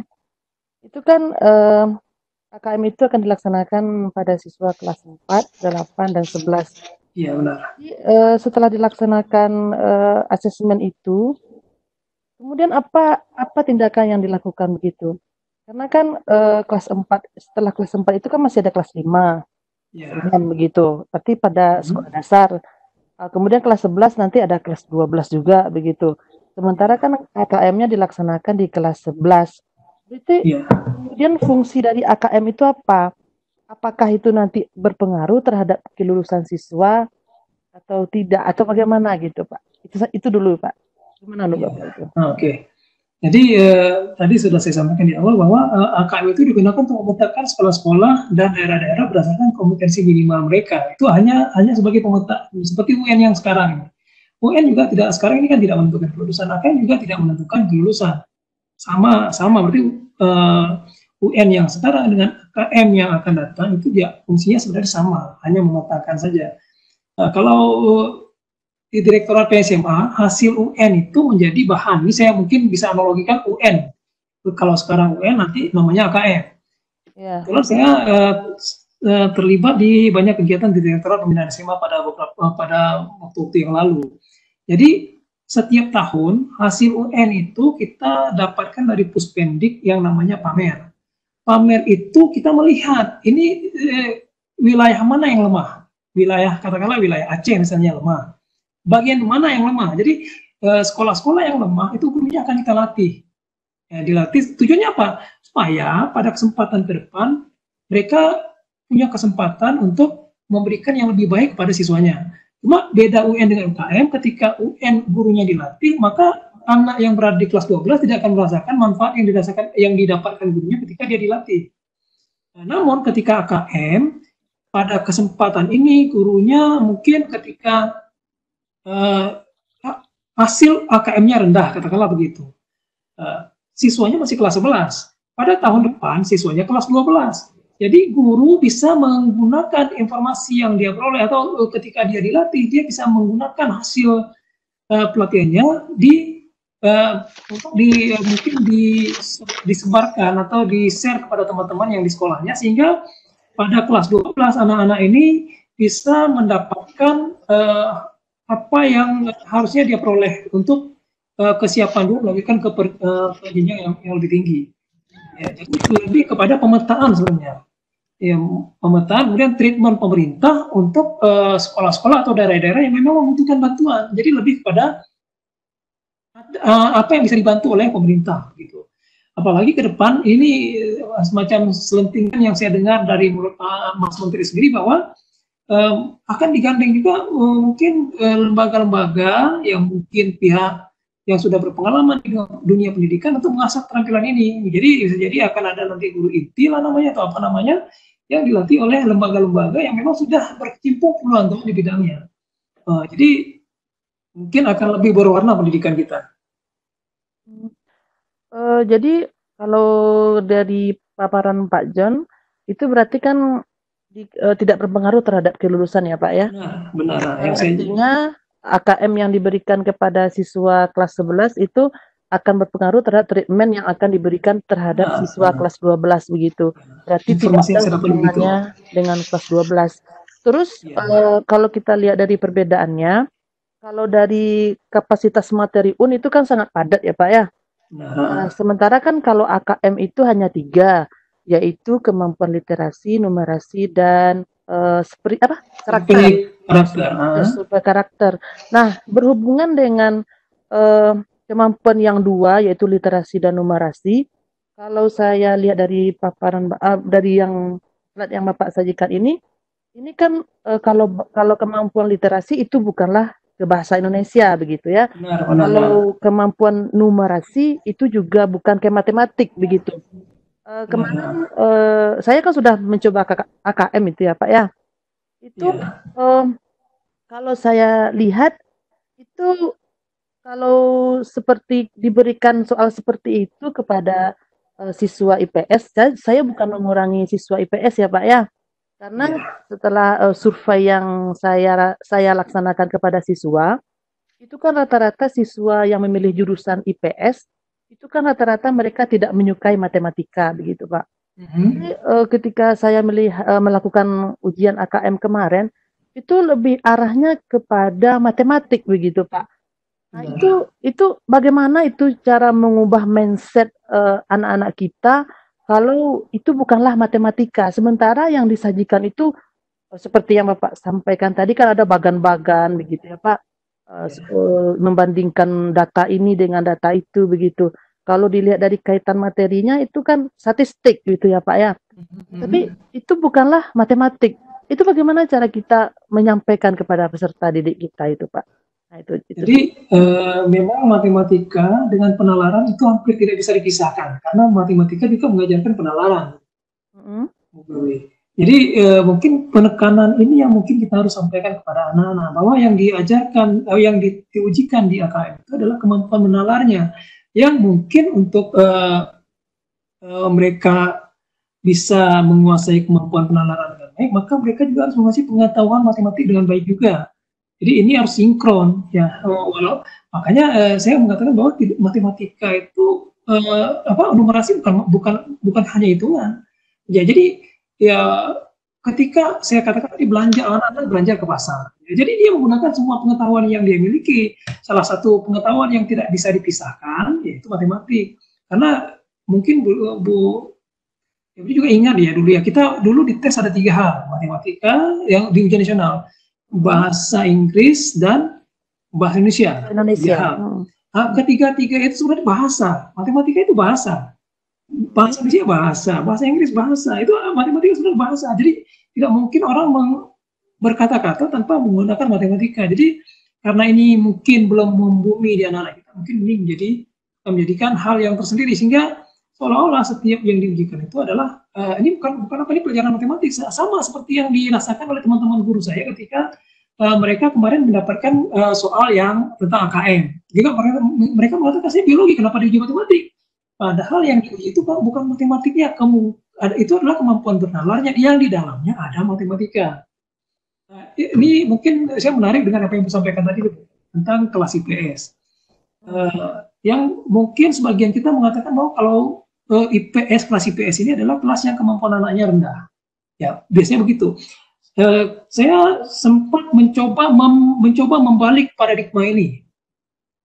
Beberapa tahun yang lalu saya masih menjadi guru SMA 1 dan menjadi wakil kurikulum di sana. Ketika saya di sana, saya mencoba merubah. Jadi anak-anak yang masuk ke sekolah kami itu, kami tes, ada yang namanya kita melakukan psikotes. Jadi anak-anak itu walaupun nilainya tinggi, ya dia ketika masuk ke sekolah kita nilainya tinggi, namun kami tidak membagi anak-anak ke dalam nilai yang lebih tinggi akan masuk IPA, yang rendah akan masuk IPS, tidak. Kita arahnya ke psikotes. Kemampuan numeriknya berarti kalau kemampuan ini dengan ini numeriknya yang bagus, maka dia kemungkinan IPA. Tapi kalau kemampuannya lebih ke linguistiknya yang bagus, maka dia mungkin mengarah ke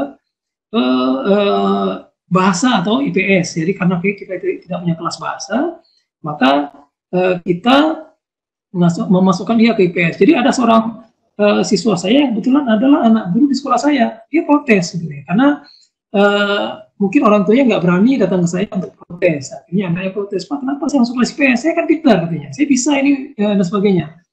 Memang beliau yang bersangkutan pintar, tapi kita melihat ada kemampuan yang lebih menonjol dari kemampuan dia daripada IPA-nya. Dia kemampuan linguistiknya lebih baik daripada kemampuan numeriknya. Maka anak itu kita masukkan ke IPS.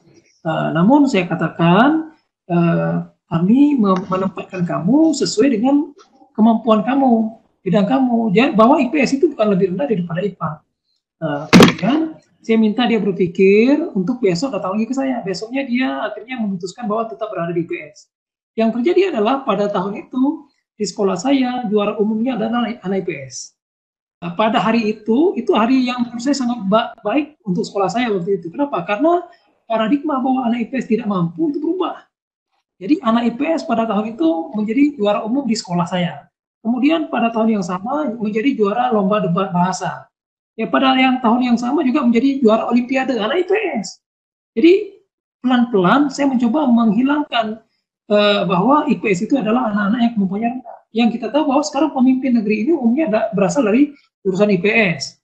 Nah, jadi kenapa IPS selama ini rendah? Mungkin sebagian guru juga menganggap bahwa kemampuan anak IPS itu rendah. Kemudian terkumpul lah ya. Jadi ketika ada tes, nilai anak-anak yang dengan nilai rendah itu dimasukkan ke IPS, itu keliru. Jadi saya rasa tidak tepat mengambil hasil tes akademik untuk memasukkan anak ke jurusan tertentu. Kalau psikotes saya rasa lebih terukur arahnya. Saya rasa begitu Bu Ibu. Jadi artinya dari psikotes itu bisa kita melihat kemampuan peserta didik kita itu arahnya ke linguistik atau kemampuan numerik gitu ya Pak ya? Ya, kan di sana jelas. Mungkin yang lebih paham itu tentu yang psikolog lah, yang mereka lebih paham tentang itu daripada kita yang mungkin hanya guru biasa. Berarti peserta didik itu mereka memilih jurusan itu bukan berdasarkan keinginan ya Pak ya? Karena kan salah satunya keinginan saya rasa. Kan bukan hanya psikotes menjadi ukuran, salah satu minatnya juga. Jadi kalau dia berminat, ya tentu bisa diambil. Makanya kita mungkin mengambil semacam acuan-acuan bahwa salah satu yang dia diambil adalah mungkin pertama hasil psikotes, yang kedua minat bakatnya. Namun ketika dia tidak masuk ke jurusan yang dia inginkan, tentu harus dijelaskan kenapa dia tidak bisa masuk. Gitu. Berarti antara keinginan dengan psikotes nanti diimbangi begitu ya Pak ya? Bukan ya. Sehingga mereka tahu. Ya.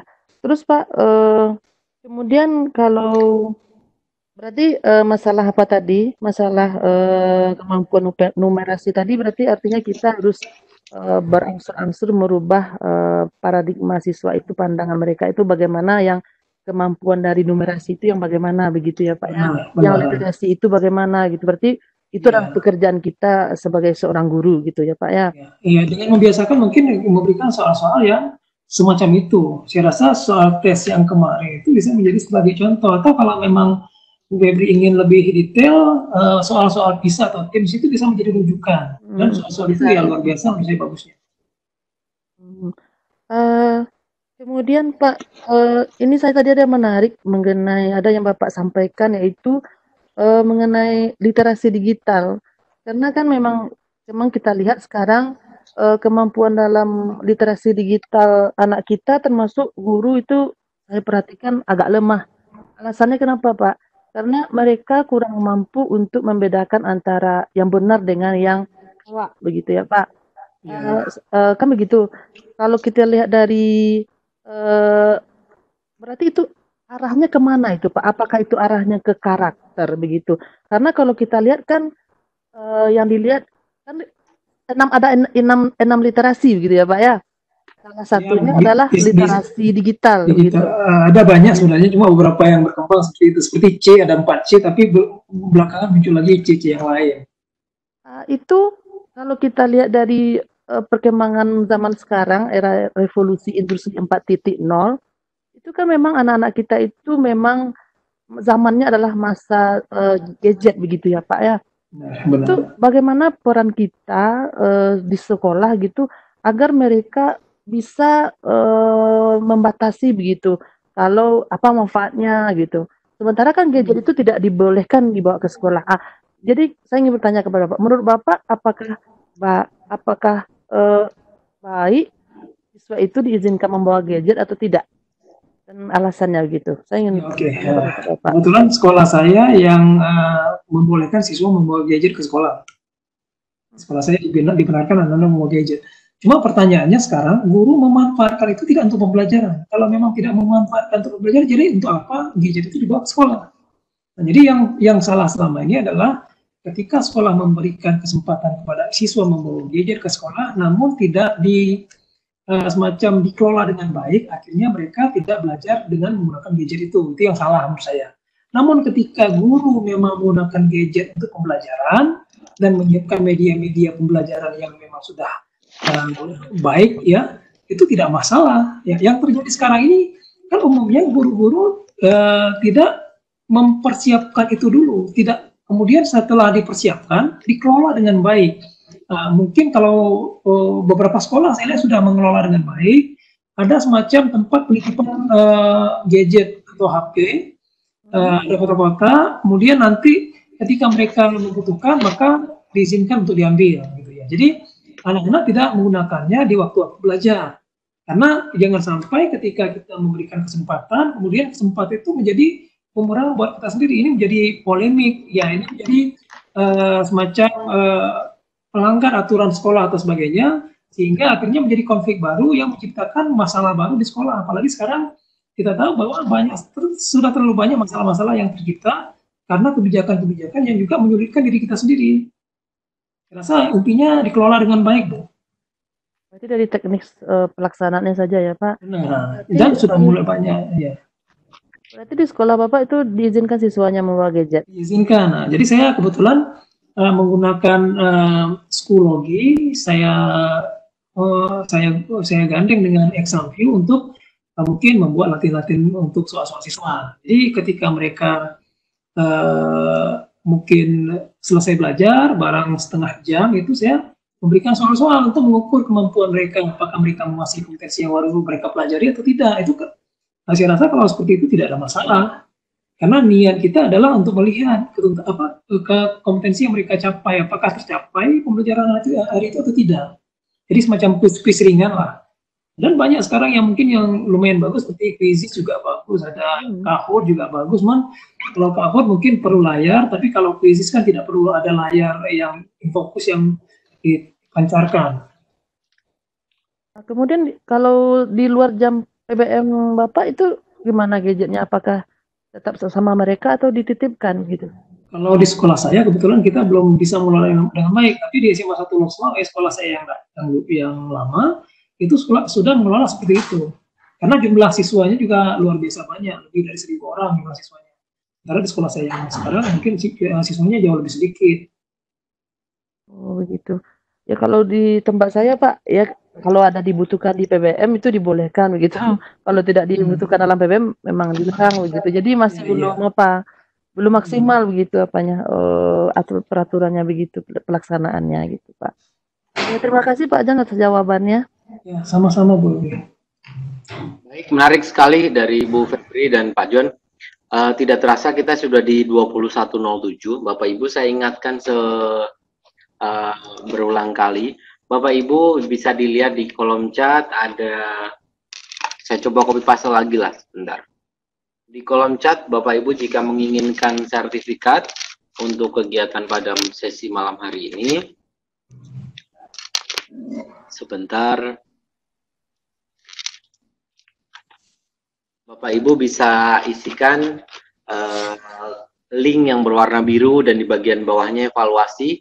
Link yang berwarna hitam, bit.ly/evaluasi Casio 2, Bapak Ibu bisa mendapatkan hak sertifikat untuk sesi malam hari ini, tetapi harus mengisikan beberapa poin-poin yang ada di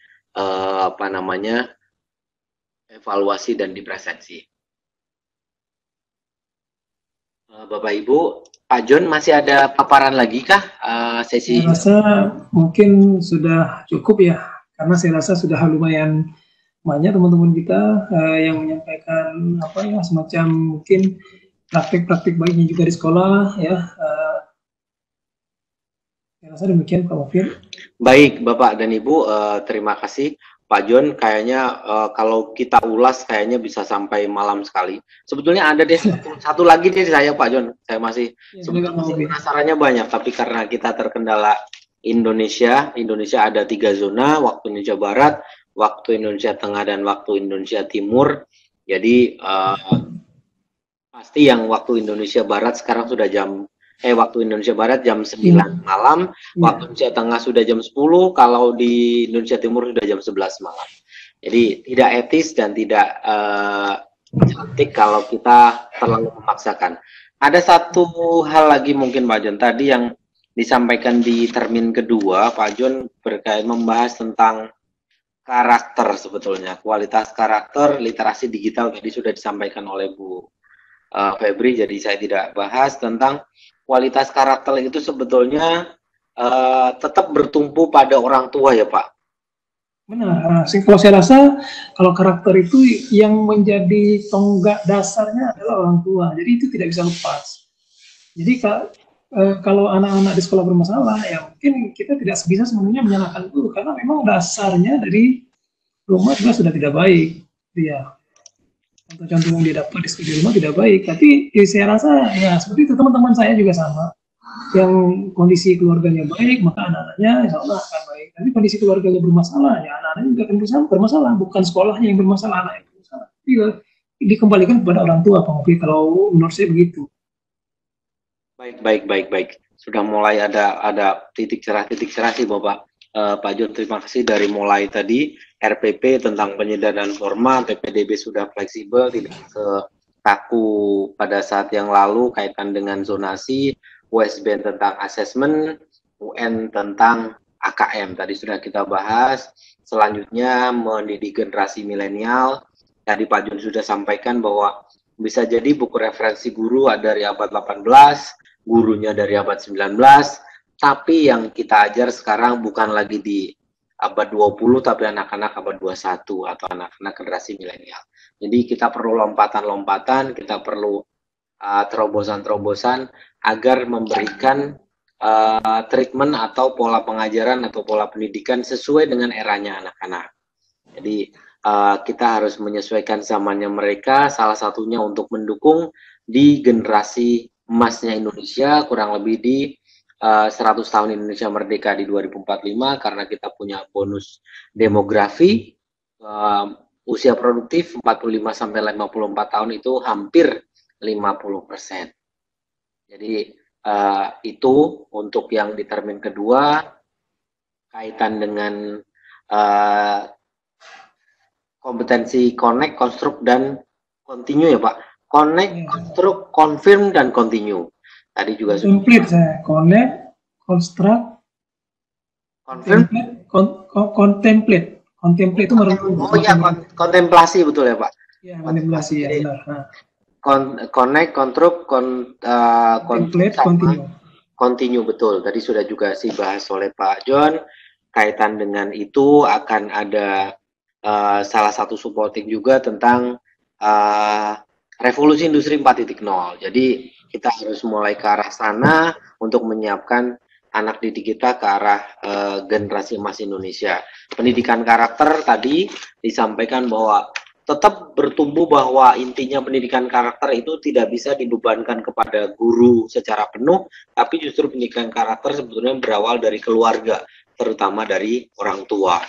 Untuk yang sesi terakhir tadi disampaikan bahwa AKM itu sebetulnya dipakai untuk pemetaan kekuatan sekolah. Apa tadi Pak namanya? Pemetaan kekuatan sekolah yang nantinya dari pusat atau dari kementerian bisa ya dalam hal pemberian bantuan, sehingga tujuan utamanya nanti tidak ada lagi sekolah ring 1, ring 2, kualitas 1, kualitas 2, tapi sekolahnya nanti menjadi sekolah merata. Mungkin tujuan pemerintah itu ya Pak Jun ya? Iya benar. Jadi sekolah itu tidak ada lagi sekolah favorit, sekolah tidak begitu favorit. Semuanya sekolah menjadi sekolah favorit. Mungkin harapannya menjadi ke arah sana. Begitu mungkin ya Pak Jun ya? Iya benar. Baik, terima kasih Pak John atas ilmu yang Sama-sama Pak Mufid. Kami kaitan dengan Merdeka Belajar, Bapak dan Ibu, tibalah saatnya kita di penghujung sesi. Pak John, kalau ada yang mau disimpulkan? Ya, saya rasa Pak Mufid sudah menyimpulkan dengan baik semuanya tadi. Terima kasih. Baik, tadi saya sedikit yang ada di kepala saya saja sih Pak, cuman saya bikin catatan-catatan kecil saja. Jadi terima kasih Bapak dan Ibu, Pak John, kita semoga bisa dipertemukan kembali dalam nuansa yang berbeda, walaupun kita belum kenal secara fisik Pak John, tapi setidaknya dari sesi ini saya bisa banyak menimba ilmu dari Pak John. Silaturahmi virtual ini semoga nanti bisa berlanjut di silaturahmi secara fisik. Nanti kita banyak yang bisa diulas. Kami dari SMK tadi, terus ada dari MA tadi juga dengan karakteristik yang masing-masing. Pak John mungkin dari SMA yang punya kekhasan masing-masing. Jadi Bapak dan Ibu, terima kasih atas semangatnya. Atas nama Panitia LCSC, saya Mas Ruan Mufid dari SMK Negeri 7 Semarang, Ibu Chandra Sriwayanti dari SMA Tufapa, dan Pak Hairudin yang masih bertugas dengan rasionya. Mohon undur diri, terima kasih. Pak John, mohon berkenan nanti untuk materi PPT bisa di-sharekan ke kami, bisa diberikan ke Pak lewat Pak Hairudin mungkin, atau dengan bisa ditulis Pak John, nanti saya japri saja lah, karena kebetulan untuk rekapan video rekaman nanti di saya bisa dicatat. Pak John, nanti saya langsung japri ke Pak John, boleh ya? Boleh, siap-siap. Saya catat Pak John. Ya. Nomor Pak John biar langsung nanti saya japri. Mungkin kawan-kawan 0811 670 7088. 70, saya ulang, 0811 670 7088. Benar. Baik, terima kasih Pak John atas ilmu yang di-sharekan pada malam hari ini. Bapak dan Ibu, kita sudah sampai di penghujung sesi. Kurang lebih kita berkumpul hampir hampir 2 jam bersama-sama dengan Pak John, karena kita tadi mulai di 19.30 waktu Indonesia Barat. Saya karena ini sebetulnya sudah dadakan Pak, tiba-tiba ditembak saja tadi oleh Pak Hairudin. Mohon maaf kalau belum bisa memuaskan Bapak Ibu, tak ada persiapan sama sekali. Matur suwun atas segala ilmunya. Mohon undur diri Bapak dan Ibu jika belum bisa memberikan hal yang maksimal kepada Bapak Ibu. Insya Allah Selasa minggu depan kita akan bertemu kembali dengan tema yang berbeda, tema yang berkaitan dengan pengembangan pendidikan pada negara kita tercinta ini. Untuk sesi awal setiap bulan selalu temanya tema yang secara umum. Minggu kedua, minggu ketiga, dan minggu keempat isinya tentang pemanfaatan saintifik kalkulator. Matur suwun, saya lagi ucapkan Bapak dan Ibu, untuk yang mengisian link materi disilahkan. Saya undur diri. Saya cukupkan. Ihdinas siratal mustaqim. Assalamualaikum warahmatullahi wabarakatuh. Sekian dari kami. Room akan kami tutup kurang lebih 5 menit. Matur suwun Pak John. Setelah ini akan saya WhatsApp. Terima kasih Pak Mufid. Matur suwun Bu Febri, matur suwun semua.